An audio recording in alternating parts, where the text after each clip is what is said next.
దేవుడు ఏంటి, అసలు ఆయన ఏం ఏర్పాటు చేస్తున్నాడు మన కోసం, ఆయన ఏర్పాటు ఏమైనది మన కోసం అని ఎరగలేకపోవడమే పడిపోవడానికి గల కారణం.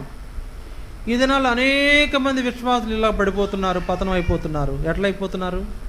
దేవునికి దూరం అయిపోతున్నారు, మందిరానికి దూరం అయిపోతున్నారు, ఆరాధన దూరం అయిపోతున్నారు, ప్రభు బలను పోగొట్టుకుంటున్నారు, ఆధిక్యతలన్నీ పోగొట్టుకుంటున్నారు, ఆశీర్వాదం పోగొట్టుకుంటున్నారు, దిగులు చేత తెగులు చేత బాధించబడుతున్నారు, పతనం అయిపోతున్నారు, పడిపోతున్నారు.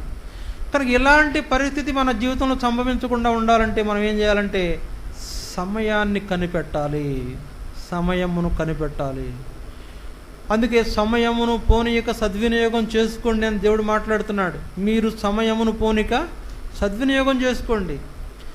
అంత్యకాలములు అపాయకరమైన కాలములు, దినములు చెడ్డవి, తర్వాత సమయం ఇంకా లేదు, వచ్చుచున్నవాడు ఆలస్యము చేయక వచ్చును. ఆయన ఎప్పుడు వస్తాడో నీకు తెలియదు. కనుక నువ్వేం చేయాలో సమయాన్ని కనిపెట్టుకుని